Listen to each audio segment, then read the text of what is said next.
বন্ধু, আমাদের পূজার জন্য স্কুল কলেজ সবই বন্ধ হয়ে গেল, তোরা দুজনের দর থাকলো। আচ্ছা ঠিক আছে বন্ধু, যাবো না। মামা তুই যাবি না? বন্ধু আমি দুঃখিত, আমি তোমাদের পূজাতে যেতে পারবো না। এটা কেমন কথা হলো? রাতুল যাবে, তুই যাবি না বন্ধু? আমি যদি তোদের পুজোতে যাই তাহলে আমাকে আমার বাবা বাসা থেকে বের করে দেবে। আমি তো যাচ্ছি, আমার কোনো সমস্যা হচ্ছে না, তোকে বাড়ি থেকে বের করে দেবে কেন? তুই তো জানিসই বন্ধু, আমার পরিবারের সবাই ধার্মিক, আমি যদি যাই আমার বাসা থেকে অনেক সমস্যা করবে। বন্ধু এগুলো ঠিক না, ধর্ম যার যার, উৎসব সবার। আমাদের দুর্গা পূজাতে তোরা দুজন কাছের বন্ধু, তোরা দুজনে দাওয়াত দিলাম, তোরা আসলে অনেক খুশি হব। বন্ধু তোকে একটা কথা বলি, কিছু মনে করিস না। আর রাতুল তুইও মনোযোগ দিয়ে কথাটা শোনে।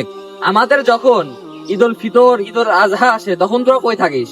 তখন তো দেখি না তোরা আমাদের উৎসবে কেউ আসিস, তাহলে কেমনে বলিস যে ধর্ম যার যার, উৎসব সবার? বন্ধু তুই কিন্তু আমাকে ছোট হয়ে কথা বলছিস। না না, ছোট করে কেন কথা বলবো? তুই কি আমাদের কোন ধর্ম পালন করতে আসিস, বা তোদের ধর্মের কেউ কি আসে আমাদের ধর্ম পালন করতে? কি রে, কথা বল, কথা বলছিস না কেন? না শ্যাম, আমাদের ধর্মে তোদের উৎসব পালন করা নিষিদ্ধ আছে। তাহলে প্রত্যয় বন্ধু, তুই কিভাবে তোদের পূজাতে আমাকে ইনভাইট করিস, যে বলিস বন্ধু আমাদের পূজাতে তোদের দাওয়াত রইলো? এটা কি ভালো দেখাই? আর আমাদের ধর্মে কি এটা পালন করা জায়েজ আছে, নাকি তোদের ওখানে যাওয়াই আমাদেরকে মানাই? তুই বললি তোদের উৎসবে নাকি, মানে তুই বললি তোদের ধর্মে নাকি নিষেধ আছে আমাদের উৎসব পালন করা, তাহলে আমাদের ধর্মে তোদের উৎসব পালন করা কেমনে জায়েজ হয়? আর তুই যে কথাটা বললি না যে ধর্ম যার যার, উৎসব সবার, এ কথাটা কখনো হয়ে থাকে না। ধর্ম যার যার, উৎসব কোনদিন সবার হইতে পারে না। যার যার ধর্ম তার তার উৎসব, এইটাই হচ্ছে মূল কথা।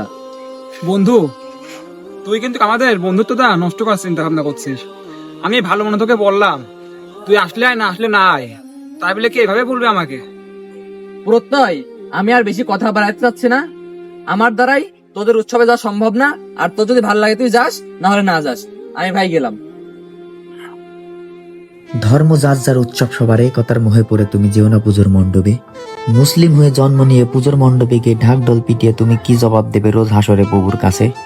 শ্রেষ্ঠ ধর্মের শ্রেষ্ঠ উম্মত আমরা, আমাদের ধর্ম ইসলাম। আমাদের মতো অন্য কোনো ধর্মকে খোদা দেয়নি সম্মান। সব ধর্মকে শ্রদ্ধা করো, এটা কিন্তু হাদিসের কথা। কিন্তু তুমি মুসলিম হয়ে অন্য ধর্মের অনুষ্ঠানে সামিল হওয়া, এটা কিন্তু নেই হাদিসে লেখা। তাই মুসলমান ভাইয়েরা সাবধান, ধর্ম যার, উৎসব